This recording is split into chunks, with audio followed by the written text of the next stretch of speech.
இந்த பிளானில் போர்ட்டிகோ 18க்கு 10 மாதிரி போட்டுக்கிடுங்க. இதில் இருக்க மாதிரி கார்னர் பில்லர் போட்டு, அப்புறம் என்ட்ரன்ஸில் நேரடியாக ஹால் தான். ஹாலுக்கு அடுத்தது டைனிங் இருக்குது. ஹாலோடைய லெஃப்ட் சைடில் பெட்ரூம் வித் அட்டாச் டாய்லெட் இருக்குது. டைனிங்கை ஒட்டி லெஃப்டில் ஒரு ஸ்டடி ரூம் இருக்குது. அதையும் பெட்ரூமாக போடுறோன்னா போட்டுக்கலாம். பெட்ரூமாக போட்டால் அதுக்கு ஒட்டி இன்னொரு அட்டாச் டாய்லெட் போட்டுக்கலாம்.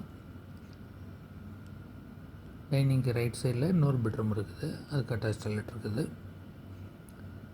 டைனிங்லேருந்து ஒரு பேசேஜ், அதில் பாத்ரூம் தனியாக டாய்லெட் தனியாக இருக்குது. அப்புறம் டைனிங்லேருந்து கிச்சன்லேருந்து பேக் யார்டு போகிறதுக்கு டோர் இருக்குது. கிச்சனை ஒட்டி ஸ்டோர் ரூம் இருக்குது. இந்த வீடு கட்டுறதுக்கு செங்கல் 50,000 செங்கல் தேவை. எம்சாண்டு 3200 கனஅடி தேவை. சிமெண்ட் 550 மூடை தேவை. ஸ்டீல் 3 டன் தேவை. ஃப்ளோர் டைல்ஸு, ஸ்கர்ட்டிங்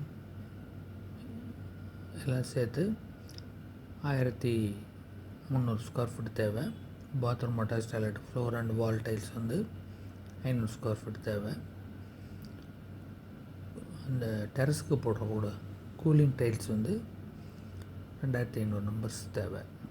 இது போக டோர் விண்டோஸ் 4க்கு 7 மெயின் டோர் போட்டுக்கலாம். மிச்ச டோர்லாம் 3.5க்கு 7 போட்டுக்கலாம். ஜன்னல் எல்லாமே 2 பேனல் வச்சு போட்டால் 4 அடி அகலம், 2 பேனல், 4.5 அடி உயரம் போட்டுக்கலாம். அது மாதிரி வெண்டிலேட்டர் பாத்ரூம் டாய்லெட்டுக்கு 3க்கு 2 அந்த மாதிரி போட்டுக்கலாம்.